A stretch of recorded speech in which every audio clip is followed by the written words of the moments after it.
kay sa Ginoo sa ato ang opportunity, chance nga maka-connect each other through Bible study sa online, no? So salamat kaayo. Makita na ko inyo ang mga presensya. Dako na kaya nga ko nga kalipay nga naa mo, no? So magsugod ta atong basahon ang pulong sa Ginoo. Makita dinhi sa Hebrehanon kapitulo 4 sugod sa bersikulo 14 hangtod sa bersikulo 16. Akong pagabasahon, kay aduna naman kitay dako ug labang pangulong pari nga nakalatas sa kalangitan, si Jesus ang anak sa Dios. Hukta nato pag-ayo ang atong pagtuo. Kay ang atong labang pangulong pari dili usa ka pari nga dili moabot og kaluoy ngadto sa atong mga kaluyahon, hinuon sa tanang paagi siya gitintal sama kanato apan wala gayud makasala. Sa ingon niya na uban sa pagsalig manuol kita ngadto sa trono sa grasya aron makadawat og kaluoy ug makakaplag og grasya nga makatabang kanato sa panahon sa panginahanglan. Okay, so ang Dios nagapanalangin sa mga pulong nga kung gibasa, magampo ta. Ginoong Dios, kalabing gamhanan, kami Ginoo nagaduol sa trono sa imong grasya. Pasalamat kami Ginoo sa imong pagkamaayo. Nagapasalamat kami Ginoo sa imong pag-amuma, pag-atiman sa imong mga kinabuhi. Salamat Lord sa imong pag-iya.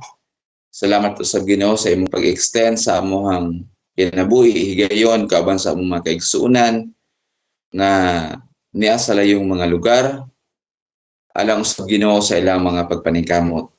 Ug kami Ginoo duol kanimo pinagi Ginoo sa among pagtuon karon sa imong mga pulong. Ako nagangi o Dios nga ikaw magapanalangin sa matag usa, magalukop kay Ginoo sa imong presensya dinhi sa among mga kinabuhi. Ug tuguti o Dios nga ikaw maghatag ka na lang ito na kaalam, kalipay, ug kalinaw sa mga nahuna nga unta Ginoo mapokus na mo karon diha sa imong mga pulong. Ikaw Ginoo padayon nga mag-bless bisan pa sa among pagpamalandong, magatagbo ka Ginoo sa among mga panginahanglan sa among imong nakita Ginoo ang kinatibuk-an diri sa among pagkatao sa among kalag, sa among lawas ug sa among espiritu. Busa o Dios kami nagaampo nga ikaw sa tabang ug magapanalangin sa among mga kaigsuonan ug kanamong tanan karon. Amo kining giampo ban sa pagsalig nga madawat pinigang Kristo nga among Ginoo among bugtong buhig nga manluwas. Amen. Okay, so once again, welcome sa atong Bible study. So may kaigsuonan ang atong gibasa. Usa kini ka sulat, no? Meaning I think ang nagsulat ni sa Apostol Paul, no? Kining Hebreano nasulat ni siya nagsugod na ang dispensation of grace, no? So atong makita nga dunay mga prinsipyo nga atong makuha dinhi nga nagapadayon gyud. Now, dinhi sa verse 14, gisaysay diri mga kaigsuonan si Christ ingon nga labaw ug dako, no? Dako ug labawng pari.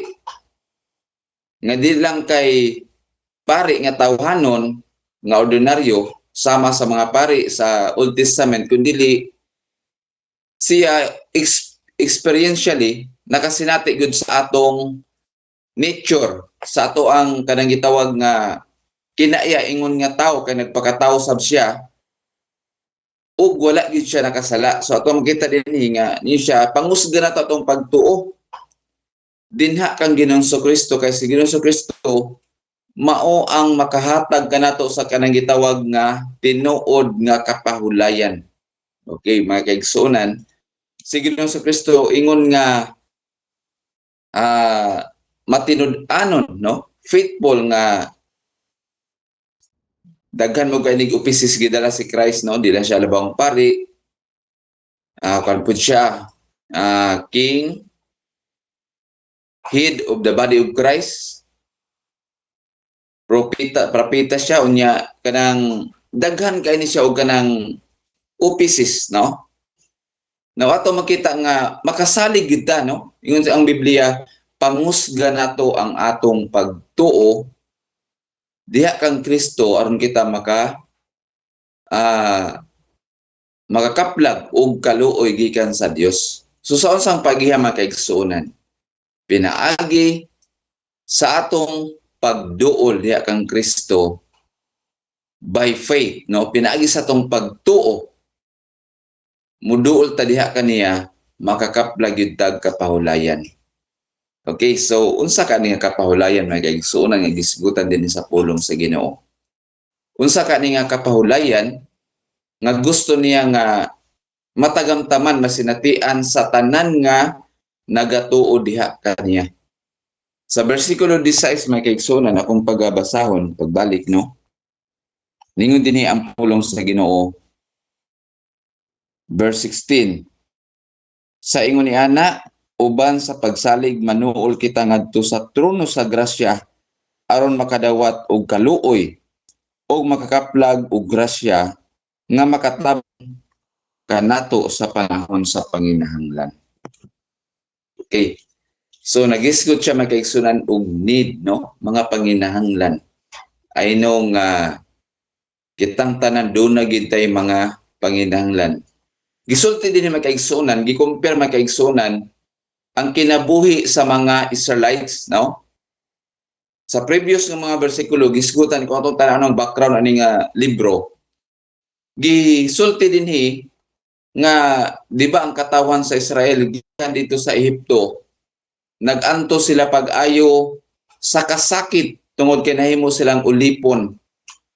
O gidala sila sa Ginoo dito sa Kanaan aron sila makapahulay, mga kaigsuonan. Makapahulay sila.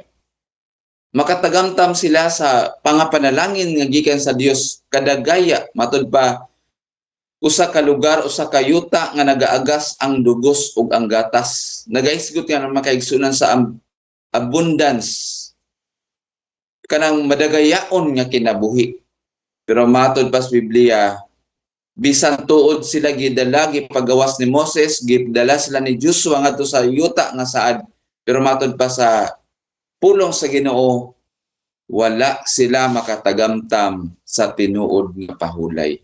Unsa hinungdan makaigsunan? Kining ilang pagkagahi sa ilang mga ulo. No? Ilang gitawag nga unbelief. Wala sila makatagamtam og kapahulayan nga tinuoray tungod sa ilang pagpakasala. Pero makaigsunan niining panahon nato karon. Okay. So, naa si Kristo, na ang atong labang pari, nga diin kita makaduol ngadto kaniya, og makapangayo og tabang, og makakaplag tas kaluoy niya, og makapahulay kita sa tinuod nga kapahulayan. Naka-remember ko mga kaigsunan, diya sa Matthew chapter 11 verse 28 to 30, usa ni sa mga paborito po namo nga mga verse sa una samtang dito mi sa Bible School, no? Kay dito man ko sa Bible School makaigsunan, grabe nga trials po yung magian din na. Pero kini si Ma'am Flor Suito ni kay nakabot po ni Bible School, no? Financial problem, no? Unya emosyonal tungod kay maguna-una ka nga kung moadto kag Bible School, ang mga tao dito mga buutan kaayo. Pero dito makaigsunan sa Bible School, dito say mag-abot ang mga kinaiyang nagkalain-lain gyud kayo, no? So daghan kaayong mga panginahanglan, no? So usa ni sa among paborito nga kuan bersikulo kining Matthew 11:28 to 30. Ganit gibuhatan ni kanta, no? Kanang kanta nga pero sa English lang hinoon, kanang Come Unto Me, All Ye That Labor, no? Naay mga kanta gyud ani. Tungod kay makaigsuonan ang atong Ginoong Kristo, niani siya diri sa kalibutan, nakita niya ang mga panginahanglan gyud sa tao. Nabati niya ang mga panginahanglan sa tao. So niya siya, come unto me, all ye that labor and heavy laden. Ug nagsaad siya makaigsuonan og kapahulayan. Nagsaad siya og kanang rest makaigsuonan. Ang atong uluhan sa atong pagpamalandong karon, atong ning tagaan og uluhan, rest in God. Kanang kapahulayan nga iya sa Dios makaigsuonan. Sa panahon ni Ginoong Kristo, daghang mga tawo nga nangandoy og kapahulayan. Ug usay maghunahuna ang tawo nga asa ko makakaplag ani nga klase sa kapahulayan. Gusto ko nga makarelax ang akong kasing-kasing. Gusto ko makarelax akong kinabuhi nga untana kanang makatagamtam na pud ko kanang kalipay, kalinaw sa una-una. Gusto ko aning kinabuhi nga kanang dili unta gubot, dili unta problemado, no? Daga kay mga tawo nga nangandoy gyud ni ana ug bisan unsa na lang ilang giuna-una nga pwede mahimong solusyon may tungod ni ana. Pero makaigsunan ang Biblia nagsulti, kung nangandoy tag tinuod nga kapahulayan, walay laing atong adtuon, only Jesus Christ. Kay naa diha kang Kristo makaigsuonan ang tinuod nga kapahulayan. So ang kapahulayan nara gyud sa Dios makaigsuonan kung atong tan-awon dinhi ang Biblia. Okay. So unang-una, si Ginoong Kristo, no, ninyo siya din naga-invite siya. Come unto me, all ye that labor. Kinsa man yung mga tawhana makaigsuonan nga nabugatan kini naglibor. Nagisgot ni makaigsuonan og physical, kanang nagahago gyud ka. Physically, siguro uban sa inyo makarelate ini tungod sa kadaghan sa inyong trabaho din tungod sa panahon. Grabe nga panahon kanang bugat ang mga trabaho unya yung panahon lahi ra sa atong naandan pero we need to adapt, no? Kinahanglan mo adapt ka, dili ikaw mo'y magbuot. Siguro kung naa ka sa imong kaugalingon mo nimong pagabuhaton pero kay naa ka din daghan kay panahon nga mo adjust gyud ka, i-adapt gyud nimo bisan pa og lisod tungod kay nagtrabaho ka. So sa panahon ni Ginoong Kristo, nakita niya mga tao nga naghago, no? Di ba daghan kayo pud naglisod, daghan kayo ang naghago, nagantos physically tungod sa ilang paglibor, no? Mga paghago, kabugat sa mga pagtrabaho.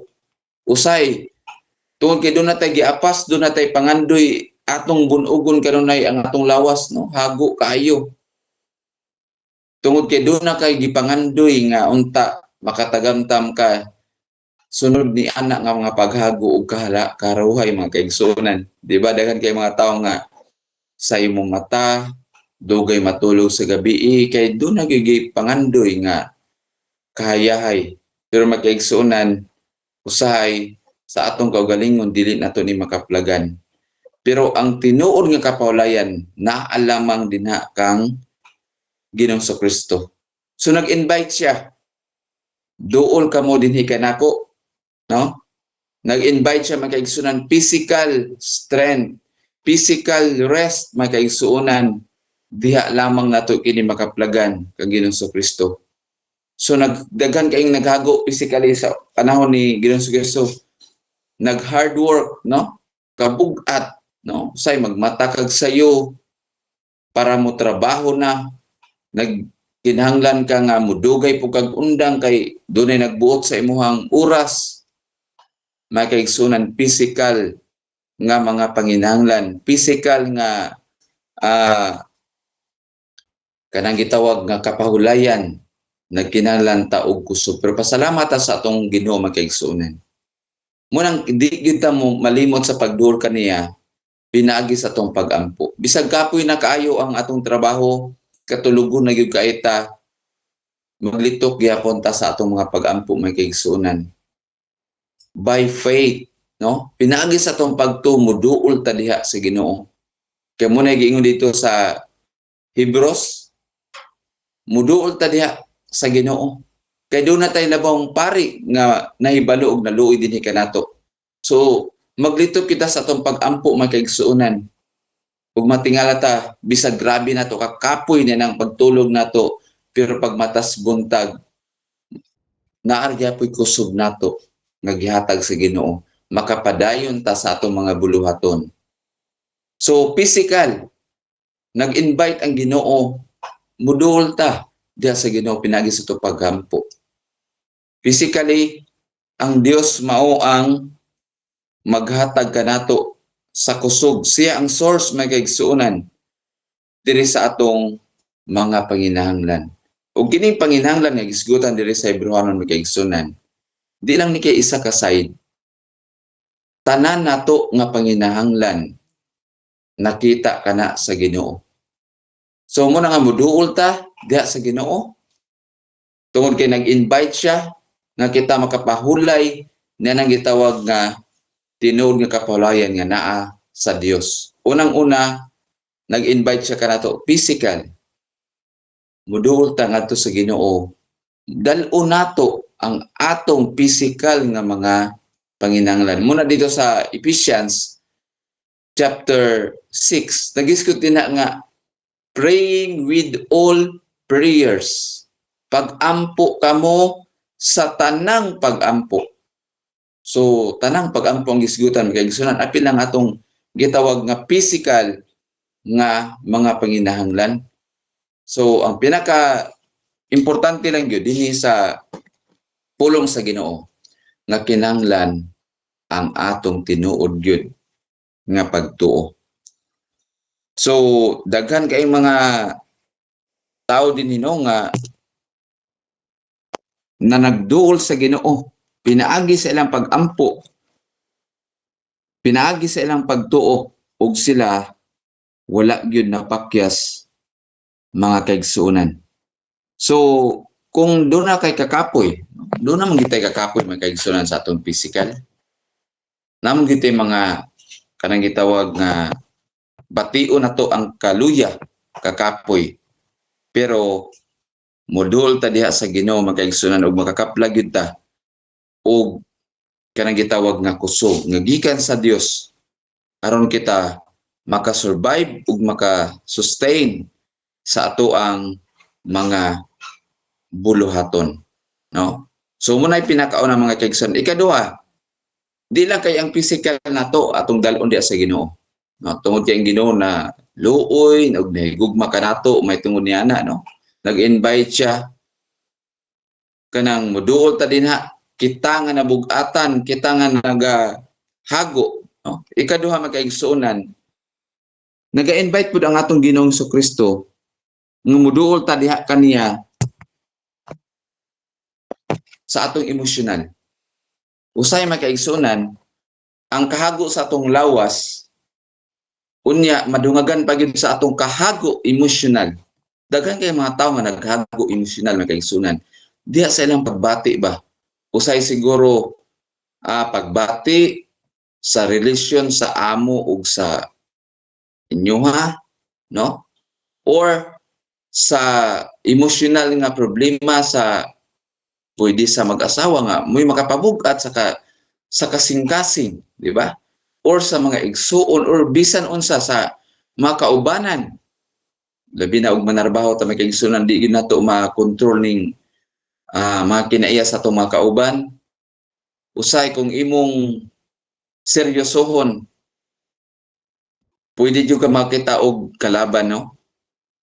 Emotional, nay na mga nabugatan, emotional. So ningon dinha sa among verse 28, kung imong pagatan-aw na dinha makaigsuonan, verse 28, naay kanang gitawag nga heavy laden na inabugatan emotionally, dili physically nga kabugat kundi emotionally. Probably dunay problema diha sa iyang nagisgot may kaigsuonan og kanang dinhi sa atong emosyon, no? Diri sa ato ang relational problem may kaigsuonan. So ang atong Ginoong Kristo nag-invite siya kanato nga kita muduol diha kaniya. Kay verse 20,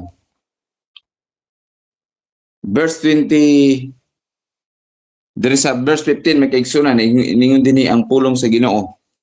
Ako ning basahon. Kay ang atong labang pangulong pari dili usa ka pari nga dili mo bati og kaluoy kanato og sa atong mga kaluyahon. Hinuon sa tanang paagi siya gitintal sama kanato apan wala gayud makasala. Okay. So usay man kaigsuonan ato makita nga si Jesus Christ ato makita ang iyang way of life diri sa samtang na siya diri sa kalibutan. Nagpaubos siya pag-ayo, di ba? Dugon na yung mga tao nga nagapanamastama sa iya, naga-lockdown sa iya, no? Sa iyang kahimtang. Niya ginasaway siya mga kaigsuonan. Emotionally na experience siya ni Jesus Christ na, no? Nabati niya kana nga mga pagbati. Usay kita bugat ang atong kasing-kasing. Pero unsa may makapahupay ang uban makaigsuonan, moadto sila og kanang lugar nga bibo. Moadto sila didto usay mag-inom-inom, magbarkada-barkada. Pero after na makaigsuonan, dili to tinuod nga makatagbaw or makasulbad sa ilahang emotional problem. Pwede hinuon madungagan ang ilang problema pinaagi sa ilahang action nga gibuhat. So madungagan.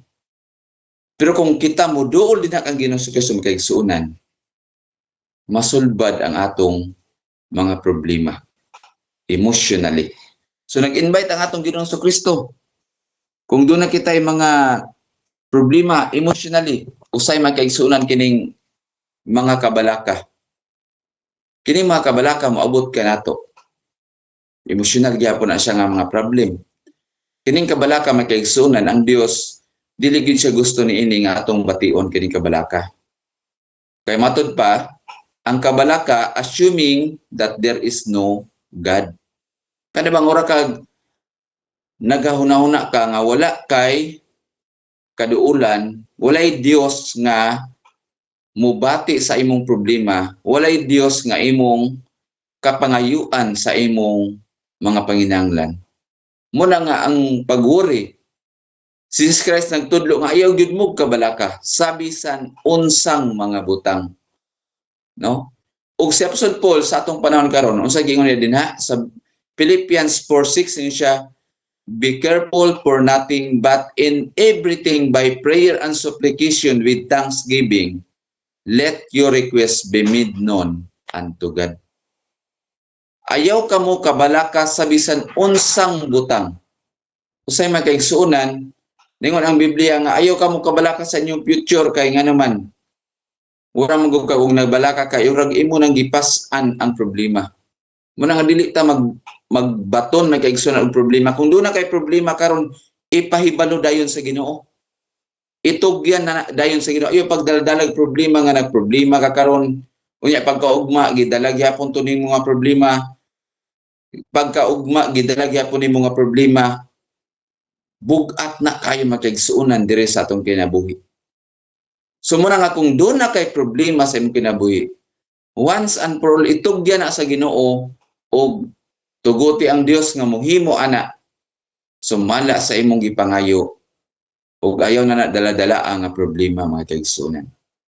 So emotionally usay bugat ang atong kasing-kasing tungod bugat atong una-una tungod sa atong mga panginahanglan, mga problema, itugyan og paibalo kana ngadto sa Dios may kaigsuonan. So Ningon ang pulong sa Ginoo, "Come unto me, all ye that labor and heavy laden." Kanang nay mga kabug-at diri sa atong mga kasing-kasing. Itugyan kana ngadto sa Dios. Tungod kay diha sa Dios makaplaga nato ang tinuod nga kapahulayan may kaigsuonan. So, unsay gingon dito sa verse 7 sa sulat ni Apostol Paul sa Philippians chapter 4 verse 7? And the peace of God, no?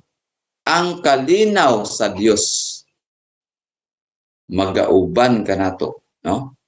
And the peace of God which passeth all understanding shall keep your hearts and mind through Christ Jesus. So diha ka Ginoong Kristo makaigsuonan. Kung nakay mga kabugat, natay mga panginahanglan nga imong gidaladala, itugyan ka na ngadto sa Ginoo. Kay ang Ginoo nag-invite ka nato physically, emotionally, itugyan ka na nato diha sa Ginoo. Unya magpuyo tang malinawon. Nindot na makaigsuonan nga magpuyo tang nga walay mga kabugat nga gidaladala. Ikatulo og katapusan may kaigsuonan. No? Gi-invite sa Ginoo nga gusto niya kita makabaton og tinuod nga kapahulayan. Ikatulo kining gitawag nga espiritual nga panginahanglan. Sa gingon dito, and ye shall find rest into your soul. Diri sa atong kalag. Spiritually may kaigsuonan. Maka pahulay ta. Ang atong Ginoong Kristo nag-invite ka nato nga moduol ta bisan sa atong gitawag nga mga spiritual problem. Mga kaluyahon diha sa espiritu. Ug sumala sa bersikulo nga atong gibasa dinhi sa Hebrehanon, ang usa ka Kristohanon, ang usa ka tawo sa Dios, mawala ang iyahang kalipay, mawala ang iyang kalinaw, mawala ang iyahang kanang gitawag nga kanang kagaan sa iyang kinabuhi. Ang hinungdan na makaigsuonan kung kita makahibuhat og sala. Muna nga ang Biblia nagahagit ka nato nga kita maglikay gyud tag sala. Kay ang sala usa sa problema nga makaapekto sa atong kinabuhi tibuok nato nga pagkatao. Muna gisgutan ni Apostol Paul dito sa kining 1 Thessalonians chapter 5 sa last part sa mong chapter. Kung wala ko masayip sa verse 24 ngayon din ha. Untana ang Dios maga hingpit, no? Maga preserve sa tong tibuok nga pagkatao, kalag, lawas o espiritu. Maga-preserve ka nato, no? Magapalayo kita diha sa sala. Kaya ang sala man kaigsuonan, mao ni siya ang makapabugat sa atong kinabuhi. Ang sala walay ikatabang nga maayo diri sa atong kinabuhi. Unsay gingon sa pulong sa Ginoo? Control, self-control. Ang giingon sa Biblia, magpuyo kita nga mapugnanon sa atong kagalingon niining panahona karon. Kay kung di nato control makaigsoon, for example, dunay tulo ka bahin no, makasala ang tao, pwede sa iyang huna-huna, pwede sa iyang pagsulti, o pwede sa iyang pagbuhat. O kining tanan may kaigsuonan, ang sala sa una-una, sala sa pagsulti, sala sa pagbuhat, parehas rin sila nga sala. O kini siya dunay epekto, no? Pero in spite na ng tanan may kaigsuonan, nag-invite si Jesus Christ. Gusto niya kita og sa Tagalog papalayain. Gusto sa Ginoo nga kita makalingkawas ni anang tanang struggle sa kinabuhi nga nagsugod diri sa kanang gitawag nga pakigbisog, pakigbugno diha sa sala. Kay kung makasala ta sa una-una makaigsuonan, makaapekto ni makahatag og kabugat diri sa atong kinabuhi. Ug muna ingon dito sa Hebrews chapter 12 verse 1. Ang giingon din sa pulong sa Ginoo, isalikway ta ang tanang sala nga nagapiit. Kay nga naman manggod, ang sala manggod makaigsuonan makapabugat sa tuwa kay mupiit, no?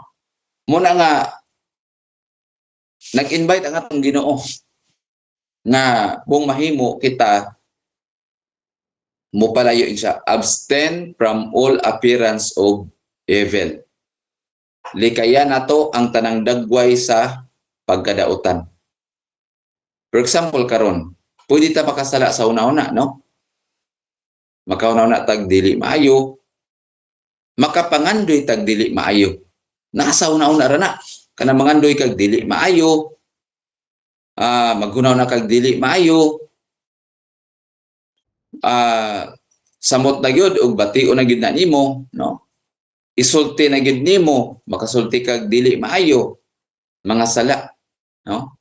Muna nga ang pulong sa Ginoo ninyo siya nagtudlo kanato, we have to live a life nga controlled by the Holy Spirit. Unta ang balang espiritu mo mag-control makaigsuonan. Kay kung dili bugat gyud ang atong kinabuhi. Kay nga naman ang sala makaapekto sa atong tanan, no? Sa atong physical, maapektuhan ang atong physical, maapektuhan ang atong emotional, maapektuhan tanan makaigsuonan ang atong kinabuhi. So unsay giingon dinha sa pulong sa Ginoo? Sa verse 28 unsay giingon ni Jesus Christ? Come unto me, all ye that labor and heavy laden. Then ningon siya dito sa next phrase, ningon din siya, and ye shall find rest into your soul. Usay ang tanang mga problema nato mga kaigsuonan nagasugod na siya diya sa atong spiritual problem. So kung gusto ta og kanang gaan, sayon nga kinabuhi, magkinabuhi ta diya sa kabubuton gyud sa Ginoo. Magpabilin ta nga magkinabuhi diya sa kabubuton gyud sa Ginoo. Kay ang ugat sa tanang mga kabugat kining sala. Okay, for example karon magisgot ta og physical. Sa unsang paghiha ang sala maka-doubt sa atong physical? Bisan lang gani sa atong una-una. Unsa giingon dito ni Apostol Pablo sa kining 1 Corinthians, nagisgot siya makaigsunan nga ang makapaluyaw sabi kanato nagaugat diri sa ato ang kanang gitawag nga spiritual problem. Doon na pabatay mga struggle sa atong kinabuhi, batok sa sala. Likaya nato makaigsunan ang sala diri sa atong kinabuhi. Di ta magbaton, magtigom or magkupot niining sala makaigsunan kay mo ni siya makapabugat kanato spiritually, makapawala sa atong pagduol sa Ginoo, mawala imong prayer life, no? Mawala imong gana sa pagtuon siyang pulong, pagpamalandong siyang pulong, o makaapekto ni siya sa tanang paagi mga kaigsunan. So gusto sa Ginoo nga palayain ang matag usa nga nanagtuo diha kaniya. Maka tagamtam-tag kinabuhi nga gaan sayon. Kung gusto tag kinabuhi nga sayon, magpabilin ta dinha sa kabubuton sa Ginoo. Dili ta mangandoy kayog dinagko kay makaigsuonan. Kay usay muna siya tungod sa atong kanang gitawag nga kanang mga pangandoy sa kinabuhi. Sa 1 John chapter 2 ngadto 15 nagisgot dinha makaigsuonan, love not the world, neither the things that are in the world. For that the things in the world, unsa man, the lust of the eyes, the pride of life, no? The lust of the flesh. Muna siya makaigsuon. Kini mga pangibog. Muna siya makapakapoy makapabugat sa atong mga kinabuhi. Physically, kay kung nagtuoday na sila nga kanang nagkinabuhi diya sa salaog, wala na sila nabugatan na sila makaigsuunan kung siya nagtuos Ginoo. Pero kung usa ka tawo walay kahadlok sa Ginoo, dili gid na sila mobati mo ni ana. Pero kung kita nagtuo diya sa Ginoo, bugat kayo ang kinabuhi. Kung kita nagkinabuhi na nang gitawag nga lust of the eyes, the pride of life, no? Kini mga garbos kinabuhi, lust of the flesh, kana tanan nga mga pangibog, makahatag na sila og kabugat. Kaya kung taas kayo mong pangandoy sa imong kinabuhi, kaya tungod ani gitawag nga lust of the eyes, nag-after kag mga butang gyud, usay ginabunog na pag-ayo nga atong kagalingon. Usay ang uban, buhaton na lang ang tanan para makabaton anang usa ka butang.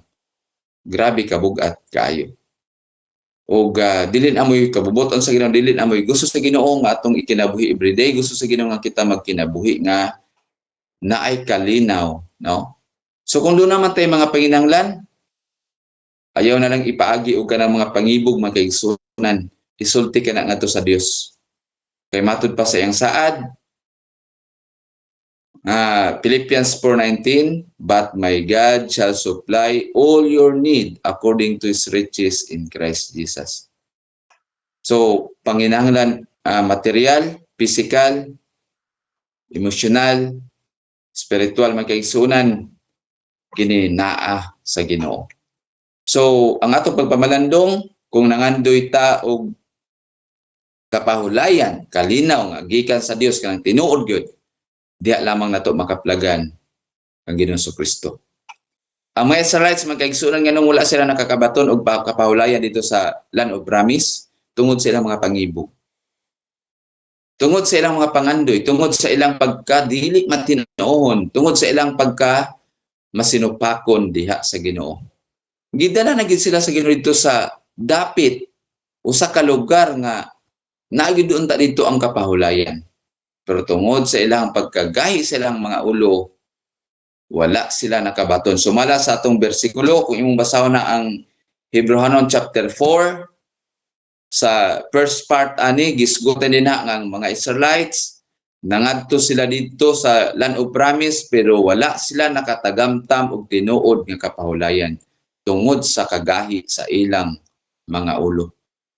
Na ang pulong sa Ginoo, na ang ilang mga propeta, na ang ilang mga religious leaders, no? Pero wala sila makatagamtam og tinuod nga kapahulayan. Nganuman, ang uban sa ilaha nagapangandoy sa paglipay sa ilang kaugalingon lamang. Wala sila nangandoy nga ilang lipayon ang Ginoo. So makaigsunan, kung gusto gaan og sayon nga kinabuhi, magpabilin ta diha sa Ginoo, magpabilin ta diha sa atong pagsalig ug sa atong pagtuo dinha sa atong Ginoong Kristo. Tanang problema, tanang mga panginahanglan nato atong dalon diha sa Ginoo. Physical, emotional, spiritual. Kay nag-invite siya ug nagsaad siya, we shall find rest in our souls diha sa Ginoo. Ug dinhi sa verse 16 may kaigsuonan. Sa ingon ni ana, uban sa pagsalig manuol kita ngadto sa trono sa grasya aron makakadawat og kaluoy og makakaplag og grasya nga makatabang kanato panahon sa atong mga panginahanglan. So kung doon natin yung mga panginahanglan, nakita yun na sa Ginoo mga kaigsuonan, wala ginatago diya sa iya. Bisan pagdili tam istorya, nakita na ginadaan sa Ginoo. Tanan natong panginahanglan. O magisgot tag panginahanglan, nakita na tanan sa Ginoo. No? Muna nga magpabilin ta diha sa iya. Magpabilin og magduol ta kanunay diha sa iya kay matuod pa niya makakaplag ta. Og unsa man makaplagan nato ang tanan nato nga mga gikinahanglan. Makaplag tag kaluoy makaplagtag kapahulayan sa panahon sa atong mga panginahanglan. So nag-encourage ni kanato magkaigsunan sa pagduol kanunay diha sa Ginoo. Pinagi sa atong pagampo, pinagi sa atong pagpamalandong diha sa iyang mga pulong. So di lang tataman magkaigsunan, salamat kay sa inyong presensya. I hope nga mapulong sa Ginoo. Mag-remind kanunay kanato, bisag asa ta moadto bisan unsa atong pagabuhaton, naa ang kapahulayan nga tinuray diha sa Ginoo. Nagandoy kita karon ay magkaigsunan niya ng kapahulayan, no? Uban maghagog gyud kaayo para gyud makapahulay sa kalisod. Ug kana magkaigsunan na gid na sa Ginoo.